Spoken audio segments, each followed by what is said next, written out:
konverentsi lõpuni on jäänud 30 minutit ja mul on suur au paluda siia oma lemmiknäitleja ja lemmikpeterson.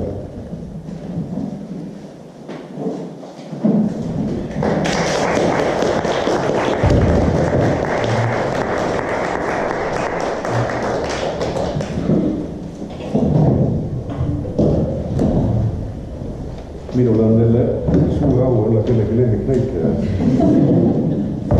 Tähendab, et ühtepidi võiks paar sõna ette, et ilmselt teil on küllalt pikk päev olnud ja mõttepingutust ja sellest olevat rahu südamesse hästi küll tulnud. Samas ma lugesin just seoses selle tänase kohtumisega, korra vaatasin üle, mida Priino Toomas on näitlejate kohta öelda. Ja seal on üks ilus tähendamissõna ühest targast mehest, kes leiti koos oma õpilastega vibulaskmas ja keegi teine, kes oli ka askeet, läks tema juurde ja küsis, kuidas nüüd vibulastakse, et mis pärast meelt lahutatakse. Siis ta küsis oma õpilase käest, kes vibu laskis, et kas sa saad selle vibuga lasta lõplatult. Ta ütles, et ei saa, et vibuga petti minna. Ja sama lugu on mõttepingutustega teinekord, et võib-olla teatri üks funktsioon ongi meelt aeg-ajalt mõttepingutustest kõrvaljuhtida, sellepärast ma saan aru, et kas teadlikult või teadmatult keegi on asetanud teatri teemasse liiga lõppu. Ma ei luba teile, et ma hakkan teid küll lõpustama või nalja tegema, aga teatri teemadel seoses vaimulise teemaga rääkida on ääretult huvitav. Ehkki ühe lõpetuseks ütleksin, on see, et teatrist minul kui praktikul teatrist rääkida on samamoodi nagu veel targalt, kes küsiti, et kuidas on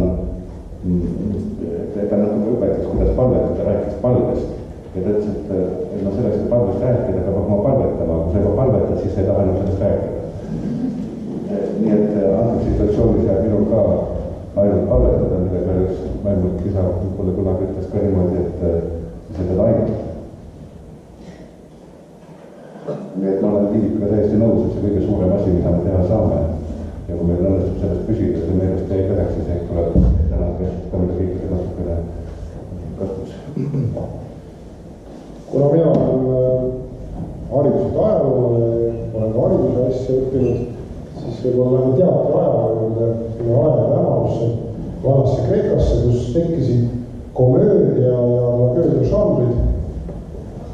Kreeka keeles on selline sõna nagu katarsis, mis tähendab otsesest tõlkes puhastumist.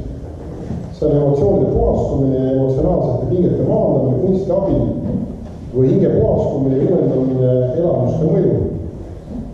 Seda sõnakotsi esimest korda Aristoteles, pidades silmas siis tragöödia vaatajate hingelist õilistumist ja puhastumist etenduse põhjustatud elamused. Kas iga teatrietendus peaks andma teatrivaatajale katarsise? Kas tragöödia on õilisem kui komöödia?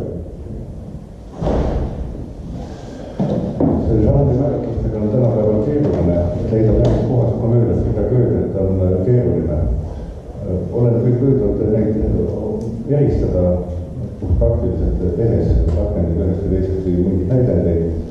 No kui me vaatame Shakespeare'ist, temal on alati koomiline traagilisega, traagilise koomilisega toimingus saanud Molieri, kes tulistas terve elu olla traagiline tragöödia näitleja või tragöödiakirjanik, aga millegi pärast oli välja vastupidi, et oli muutus koomiliseks. Samas see tema komöödia sisaldab alati väga sügavat traagilist elemendi. Tšehhovi samamoodi me vaatame naera mõtta mask on vahetavad teineteist välja. Seda nimetatakse juhust tragikomöödiaks seda žanri.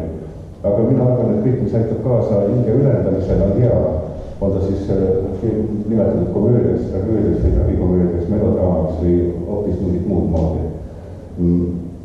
Tähendab, üks asi, mis nüüd selle sõna katarsise puhul on pannud mõtlema ja ma ei ole jõudnud oma mõttega lõpuni, ühtepidi jah, et hinge ülendamine ja puhastamine. No Kristadena ma arvan, et meie hinge saab puhastada Jumal. Võib-olla teater saab juhtida seda puhastamise teele, juhtida tema poole ja siis on teater oleks kõige suurem mõte, et milleks meile haridus ja milleks meile teater, kui see ei ole üheks teeks, mis viib tema juurde. ja ma arvan, et see lõpuks puhastamine ikkagi toimub seal, aga et teater võib meelde tuletada inimesele nii pahede kui vooruste olemasolu, hoida temal inimestel nagu peeglid silmad ees. Ja kui see peegli taga on ka hõbe, siis ei vaata inimesed mitte läbi klaasi. Nojah.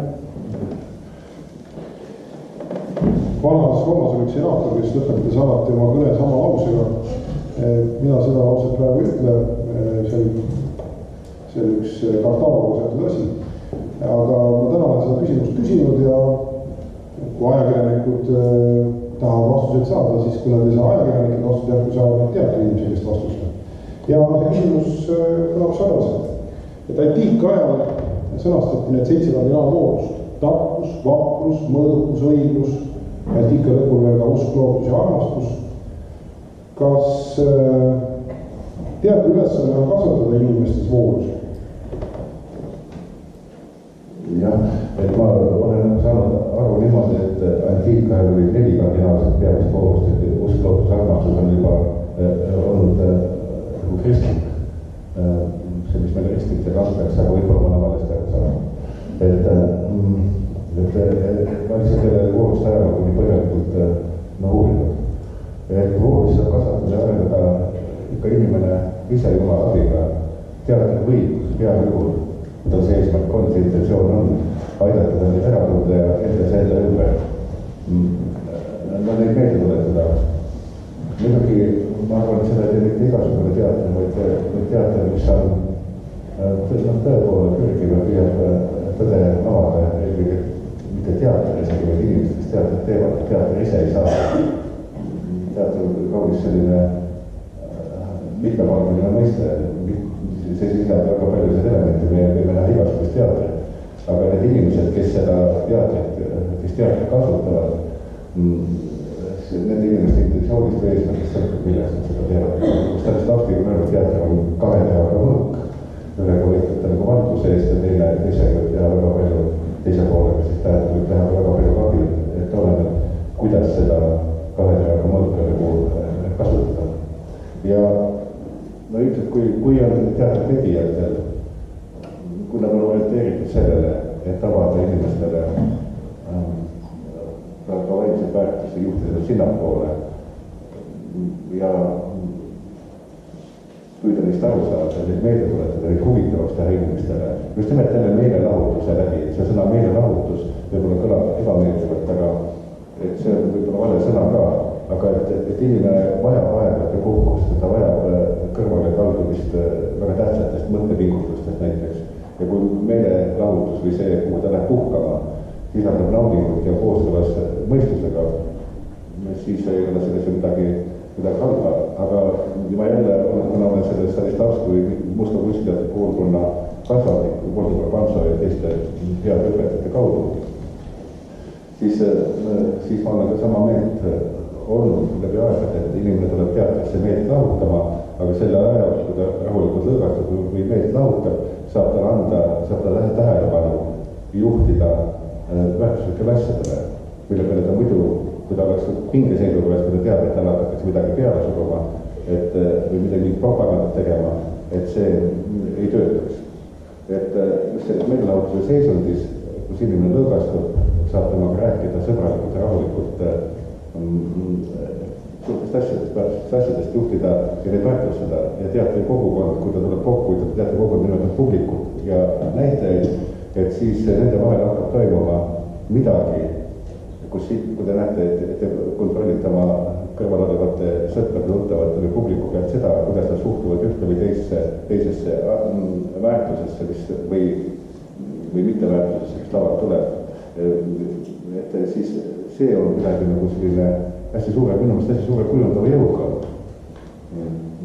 inimeste suhtes, et mis aitab neid julgustada voorusi järgima või innustab neid seda tegema igapäevases elus, et saab see, minu meelest on teatud võimalus, saab impulsi sealt.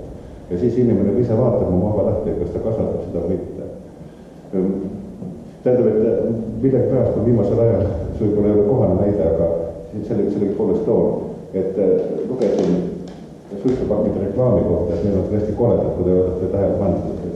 suitsupakkidega, mis seal on kopsudest ja surmadest ja kõikvõimalikest õudustest koosnevad pildid, siis Itaalias olevat, ma ei ole ise näinud pakka, aga mulle öeldi, olevat suitsupaki peal silt, et oma elu kõige kaunimad hetked veedad sa koos oma armsate inimestega. Mulle tundub, et selle mõju võib olla suurem, kui vaadata koledat pilti. Et samamoodi teatas, et kõik oleneb sellest, kuidas anda, milline on tegijate enda intentsioon ühte või teist näidendit interpreteerides ja kuidas see õnnestub siis tänasel päeval, näiteks klassikaline teos, aga tänapäevane teos, kuidas õnnestub publikuli viia niimoodi, et see, mida otsitakse tegijate poolt, muutub ühiseks otsinguks koos publikuga.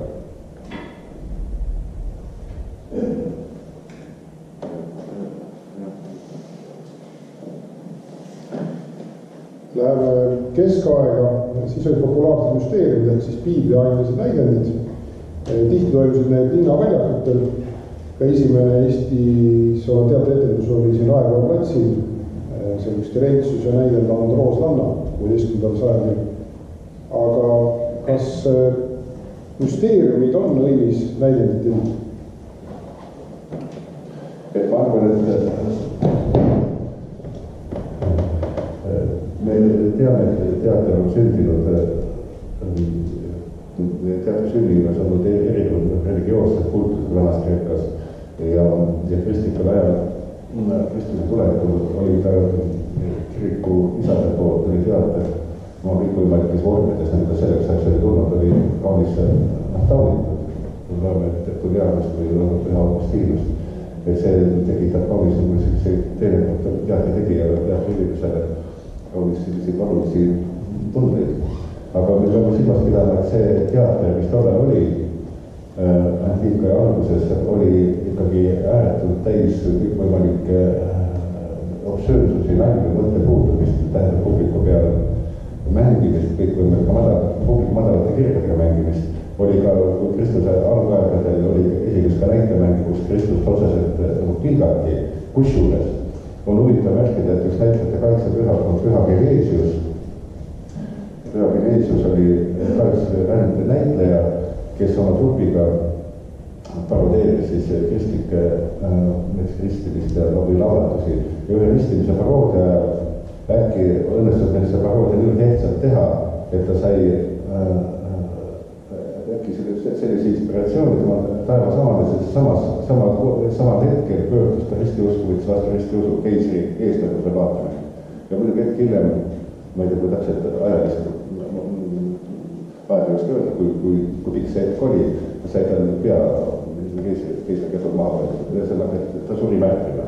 Et sellised pöördumised olid ka olemas väga kummalised, aga vahepeal toimus teil, nagu te teate, ajalast üks barbarite pealetung ja pärast seda küsimused juba kiriku ja teatri vahepärast ei olnud enam nii aktuaalsed, aga pärast seda hakkas kiriku rüppes sündima jälle selleks, et kirik võiks edasi anda kõikvõimalikke teatraliseeritud etendusi, mida nimetatakse ka müsteeriumiteks. Muidugi siin on jälle omad ohud, et näitajate mängulustist ja kõigest sellest muutus see kõik aeg-ajalt läks üle igasuguste piiride, et kirik oli sunnitud selle müsteeriumit ka oma uste taha tõstma, et mängiti ka kiriku uste ees. See on inimlikust loomusest ja lässadest tulenevad. Et selles mõttes ma ei saa öelda, et müsteerium oma taotluselt ilmselt, et kujutada midagi anda edasi jumalikku, on ilmselt väga õilis ja hea vorm, aga see, kuidas inimesed seda teinekord nagu ellu viivad, ei pruugi enam seda olla.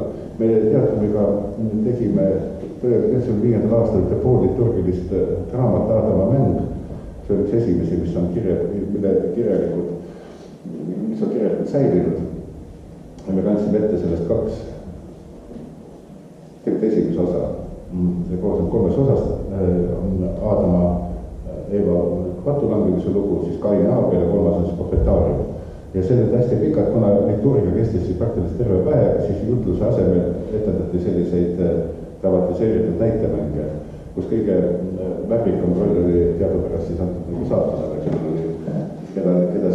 kelle osad näiteks kutsuti siis mõni hea rändnäitleja.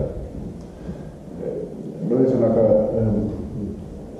see, aga miks ma sellest rääkisin, tahtsin öelda, see kogemus, mis sellega oli, me mängisime seda Püha Katariina kirikus, Ruum vastas kõiki näitajatega elasime väga sisse sellesse kogu teemasse ja mängu, aga mille peale kohtusime, saime aru, et ühel hetkel, et ka publik peaks olema sama laine peal, et müsteeriume vastu võtta. Et see ei ole mitte ainult selline näitemäng, kus ühed on tegijad, teised on vaatajad, vaid see eeldab kuidagi müsteeriumite mängimine, eeldab ka osalemist, et publik oleks sama laine peal, et ta teaks, et ta tuleks nende teemadel kaasa. 95. aastal see, millega kaasa tuldi, oli tegelikult väga kummaline, aga siiski ka õpilaste hulgas äratas see elavat vastupeale ja huvi. Ühesõnaga, et ilmselt, ma kujutan ette, see liturgia kooliturised raamat, nad olid jumalade päris liturgia osad ja selles kontekstis võetuna omandada teistsuguse kaalu ja tähenduse kui praegusaegsed näitemängud, mida me laval ette kanname, kus see klassikalist Itaalia laval veel mängitakse näitemängu, teisalt vahel on võib-olla 4. seil, ma tean, et 4. seil on igat mõnda võtnud, aga et on ja saalis ka publik, et ta oli selles mõttes teistlaadne ja eeldas publiku sellist usulist ja ka palvelist osanikku. See oli natuke teile õhkud kontekst, mida võib ette kujutada, aga mida praegusel ajal on seda taastada, võiks ta mõjuda midagi kas muuseumlikult või midagi teistmoodi, või siis teha seda väga väikses kitsas ringis, et ta muutuks tõesti müsteeriumiks. Üks tänapäeva müsteerium, mis on kirjutatud möödunud sajandi alguses, Portugalli Maarja kuulutamine, mille tiitel on ka müsteerium, et seda me oleme ka teatud ette mänginud ja see on äratanud nii tegijatest kui ka vaatajatest päris huvitavad vastupääsid ja kogemused. Aeg läheb päris kiiresti, kui on jäänud 11 minutit ja me võiksime siin Lembit Petersega jääda kaua vestlema, aga tema töö ootab ja teid oodatakse koju ka. Et ma pean esitama 2 viimast küsimust. Ja esimene küsimus siis kõlab niimoodi, et antiikajal oli Sophokles, renessansi ajal Shakespeare, barokiajastul Molière ja realismi ajastul Anton Tšehhov. Miks peetakse neid autorid klassikuteks, keda teatrites tihti mängitakse? Minu vastus on selline, et nad on tabanud midagi inimolemusest,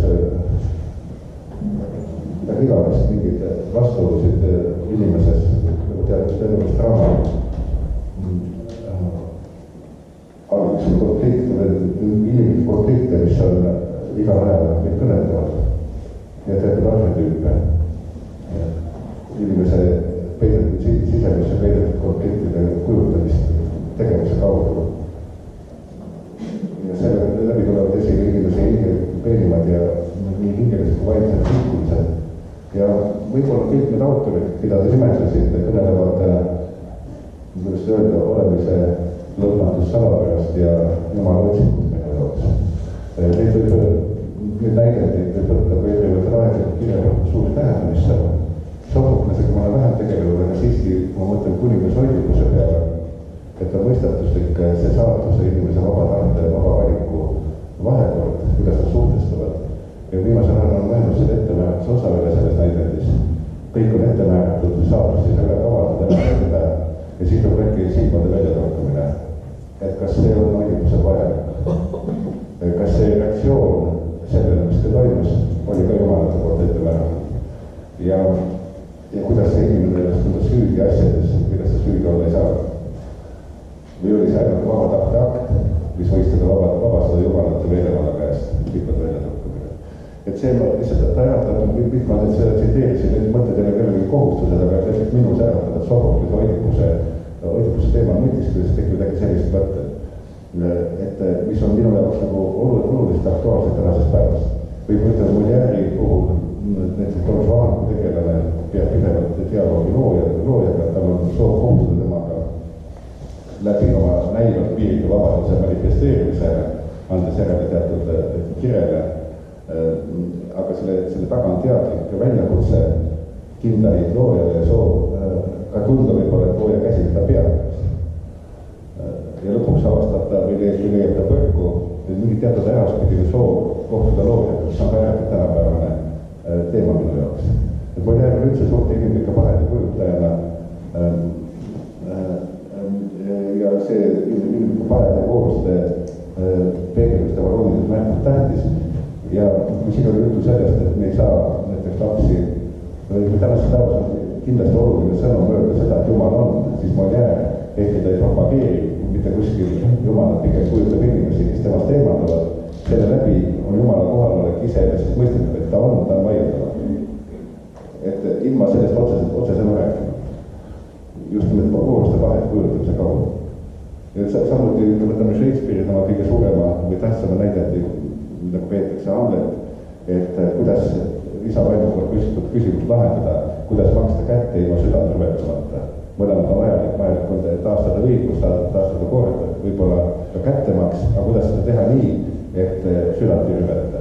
Ja küsimus, milles Hamlet seisab, mida ta otsib lahendada. Ja vastus Shakespeare'ile, ta kindlasti tuleb tegelased ei näe, aga publik pannakse olukorda, kus publikus äkki ärkab see teadmine ja see teadmine võib-olla olla näiteks harrastus.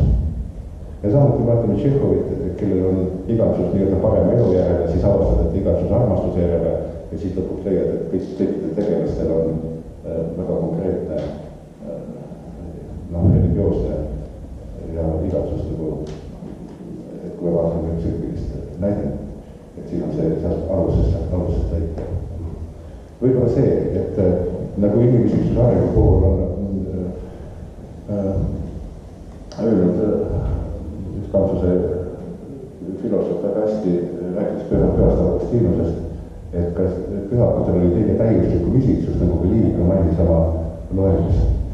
Aga et miks pärast, sellepärast, et tegelesid kogu aeg oma isiksuse arenguga, siis nad otsisid Jumalat ja selle läbi isiksuse arenes.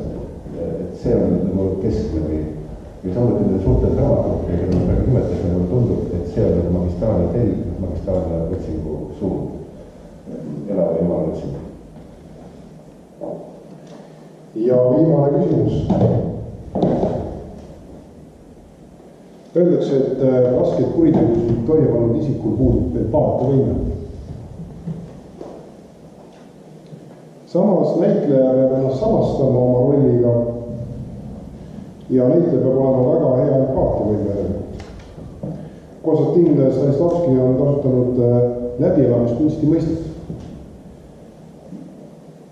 Ma küsin siis seda, et kas näitleja on see parem inimene, et ta peab kogu aeg oma rolli sisse elama?